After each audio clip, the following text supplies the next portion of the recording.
आज से लगभग 1500 साल पहले जब अरब में इंसानियत का नामो निशान मिट चुका था, लोग गुलामों को हाकीर समझते थे, छोटी बच्चियों को जिंदा दफन कर देते थे और बुत परस्ती आम थी। हालात इतने बिगड़ चुके थे कि काबा शरीफ में भी बुतों को रखा गया था। उस दौरान यहूदियों को पता था कि एक नबी जल्द आने वाले हैं जो दुनिया में इंसाफ कायम करेंगे। बाइबल में भी उस नबी का नाम अहमद लिखा था, जो आज भी बाइबल में पाया जाता है। इसीलिए मेरे प्यारे दोस्तों, यहूदी उस वक्त हजरत अहमद सल्लल्लाहु अलैहि वसल्लम का इंतजार वैसे ही कर रहे थे जैसे हम आज इमाम मेहदी अलैहिस्सलाम का इंतजार करते हैं। तो मेरे प्यारे इस्लामी दोस्तों, इस वीडियो में हम राइज ऑफ इस्लाम की मुकम्मल तारीख को बयान करेंगे। आपसे गुजारिश है कि वीडियो को आखिर तक देखें। फिर कुछ साल बीत गए और 570 ईस्वी में वह घड़ी आ गई जब हमारे और आपके नबी पाक हजरत मोहम्मद सल्लल्लाहु अलैहि वसल्लम इस दुनिया में तशरीफ लाए। और जैसे ही आप सल्लल्लाहु अलैहि वसल्लम पैदा हुए, काबा में रखे सब बुत खुद ब खुद गिर गए। ये उस वक्त के कुफ्र के खात्मे का पहला निशान था। फिर हुजूर सल्लल्लाहु अलैहि वसल्लम का बचपन शुरू हुआ। आप बचपन से ही अपनी सच्चाई और ईमानदारी के लिए मशहूर हो गए। अरब के लोग आपको बहुत इज्जत और एहतराम देते थे। कुछ अरसे बाद आपने मक्का की एक इज्जतदार औरत हजरत खदीजा रजी अल्लाहु अन्हा के तिजारती काम में मदद शुरू की। हजरत खदीजा रजी अल्लाहु अन्हा आपकी सच्चाई और ईमानदारी से इतनी मुतासिर हुई कि आपको शादी का पैगाम भेजा, जिसे हुजूर सल्लल्लाहु अलैहि वसल्लम ने कबूल फरमाया और दोनों ने निकाह कर लिया। आप सल्लल्लाहु अलैहि वसल्लम अपनी जिंदगी को सुकून से गुजार रहे थे, मगर जब आप 40 साल के हुए, दुनिया से दिल उठ गया और अक्सर शहर से दूर गारे हिरा में इबादत के लिए जाने लगे। इसी दौरान पहली वही नाजिल हुई और आप सल्लल्लाहु अलैहि वसल्लम की नबूवत का आगाज हुआ। सबसे पहले इस्लाम कबूल करने वालों में हजरत खदीजा रजी अल्लाहु अन्हा और हजरत अली रजी अल्लाहु अन्हा शामिल थे, मगर मक्का के कुफ्फार ने आपको सताना शुरू कर दिया। आपकी जान को खतरा होने लगा, मगर आपके चाचा अब्बू तालिब और हजरत खदीजा रजी अल्लाहु अन्हा ने आपकी हिफाजत की।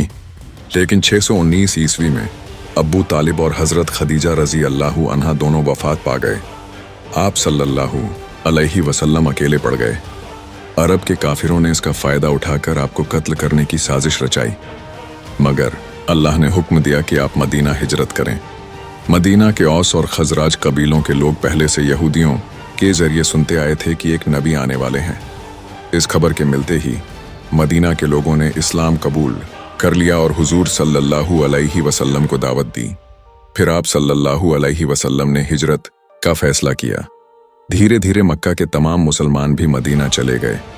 एक दिन अब्बू सुफियान कुछ लोगों के साथ आप सल्लल्लाहु अलैहि वसल्लम के घर आए आपको कत्ल करने के लिए, लेकिन देखा कि इमाम अली अलैहिस्सलाम बिस्तर पर सोए हुए हैं।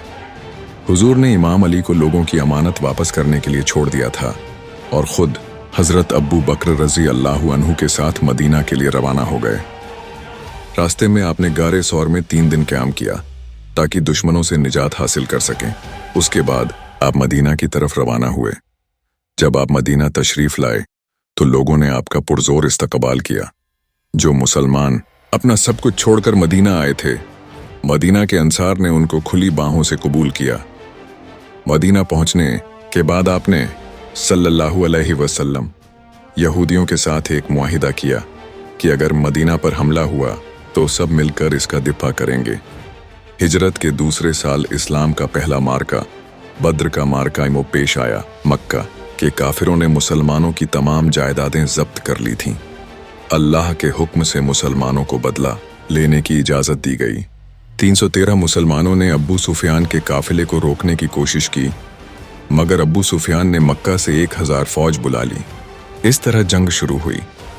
अल्लाह ने मुसलमानों की मदद के लिए फरिश्ते भेजे और काफिरों को शिकस्त दी गई। जंग में अबू जहल जैसे बड़े दुश्मन मार दिए गए।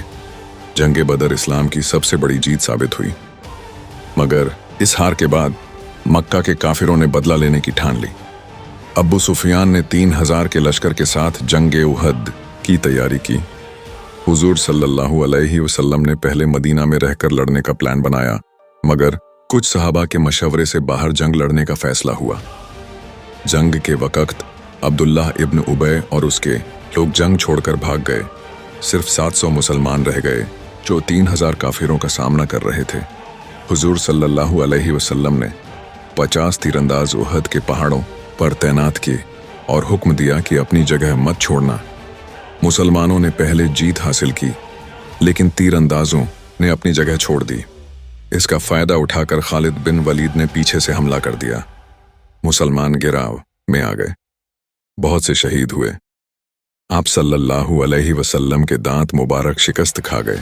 ऐसी अफरा तफरी मची कि लोगों ने समझा आप शहीद हो गए हैं, मगर कुछ बहादुर सहाबा आपके साथ डटे रहे। कुछ अरसे बाद अबू सुफियान ने फिर एक बड़ा लश्कर जमा किया। इस दफा 10,000 का लश्कर लेकर मदीना की तरफ चला। हजरत मोहम्मद सल्लल्लाहु अलैहि वसल्लम ने मदीना में एक मशवरा बुलाया। हजरत सलमान फारसी रजी अल्लाहु अन्हु ने मशवरा दिया कि मदीना के आसपास एक बड़ी खाई खोदी जाए। मुसलमानों ने मेहनत से खाई खोदी।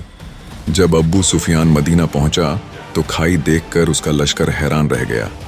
अम्र बिन अब्द फुज जैसे जाने माने जंगजू ने मुश्किल से खाई पार की और मुसलमानों को ललकारा। पूरे 3000 के लश्कर में से किसी की हिम्मत नहीं हुई। सिर्फ इमाम अली अलैहिस्सलाम ने हजरत मोहम्मद सल्लल्लाहु अलैहि वसल्लम से इजाज़त मांगी। हुजूर सल्लल्लाहु अलैहि वसल्लम ने इमाम अली अलैहिस्सलाम को इजाज़त दे दी। इमाम अली ने अम्र बिन अब्द फुद का सामना किया और चंद ही ज़रबतों में उसे हलाक कर दिया। इस जीत से मुसलमानों का हौसला बुलंद हो गया और काफिरों का लश्कर हिम्मत हार कर वापस चला गया। ये जंग तारीख में गज़वाए खंदक या गज़वाए अहज़ाब के नाम से मशहूर हुई। इस जंग के बाद मक्का के काफिरों का दबदबा टूट गया और धीरे धीरे इस्लाम पूरे अरब में फैलने लगा। हजूर सल्लल्लाहु अलैहि वसल्लम ने अपने सहाबा के साथ मक्का की तरफ कदम बढ़ाया। आखिर वो वक़्त आ गया जब फतेह मक्का हुई। बिना खून बहाए हुजूर सल्लल्लाहु अलैहि वसल्लम मक्का में दाखिल हुए, सब बुतों को गिरा दिया और काबा को अल्लाह की तौहीद का मरकज बना दिया। उस दिन हुजूर सल्लल्लाहु अलैहि वसल्लम ने सब दुश्मनों को माफ कर दिया। जो कुछ देर पहले जान के दुश्मन थे उन्हें भी अमन दे दिया। ये इस्लाम का असल पैगाम था, माफी, इंसाफ और रहमत। इस जीत के बाद पूरा अरब इस्लाम में दाखिल होता गया। कुछ सालों में अरब का हर कोना अल्लाहु अकबर की सदाओं से गूंज उठा। फिर 632 ईस्वी में हुजूर सल्लल्लाहु अलैहि वसल्लम ने अपनी आखिरी हज का इरादा किया। ये हज हज्जतुल विदा कहलाया। वहाँ आपने सल्लल्लाहु अलैहि वसल्लम ने अपना आखिरी खुतबा दिया, जिसमें इंसानियत, मुसावात, बराबरी और हक का औरत की तालीम दी गई। आपने फरमाया, आज मैंने तुम्हारे लिए तुम्हारा दीन मुकम्मल कर दिया और अपनी नेमत तुम पर पूरी कर दी। इसके चंद महीनों बाद रबीउल अव्वल के महीने में हुजूर सल्लल्लाहु अलैहि वसल्लम इस दुनिया से पर्दा फरमा गए। मदीना में हर आंख आंसुओं से भर गई। सहाबा गम के समुंदर में डूब गए। फिर इस्लाम का सिलसिला चलता रहा। हजरत अब्बू बकर रजी अल्लाहु अन्हु खलीफा बनाए गए। फिर हजरत उमर फारूका रजी अल्लाहु अन्हु ने इस्लाम का परचम ईरान, रोम और मिस्र तक लहरा दिया। हजरत उस्मान गनी रजी अल्लाहु अन्हु के दौर में कुरान की तिलावत हर कोने में होने लगी और फिर हजरत अली अलैहिस्सलाम के दौर में इस्लाम ने अपनी असली रूहानी शक्ल हासिल की। इस्लाम की रोशनी से दुनिया के अंधेरे दूर होने लगे। लोग जुल्म और जहालत से निकलकर हक और इंसाफ की रोशनी में आ गए। इल्म का दौर आया जब मुसलमान हर फन में सबसे आगे निकल गए। इल्म, साइंस, तिब्ब, फन और तिजारत में भी। और आज भी जब दुनिया अंधेरों में घूम रही है, इस्लाम की रोशनी फिर से चमकने को है। इमाम मेहदी अलैहिस्सलाम और हजरत ईसा अलैहिस्सलाम के जरिए फिर से इस्लाम का उरूज होगा और एक दफ़ा फिर दुनिया में इंसाफ, शांति और हक का परचम लहराएगा। मेरे प्यारे भाइयों और बहनों, इस्लाम का ये सफ़र सिर्फ इतिहास नहीं, एक जिंदा मिशन है। हर मुसलमान पर फ़र्ज है कि वह इस्लाम को समझे, अमल करे और दुनिया तक अल्लाह का पैगाम पहुंचाए। और याद रखिए, अगर तुम अल्लाह के दीन की मदद करोगे तो अल्लाह तुम्हारी मदद करेगा और तुम्हारे कदम मजबूत करेगा।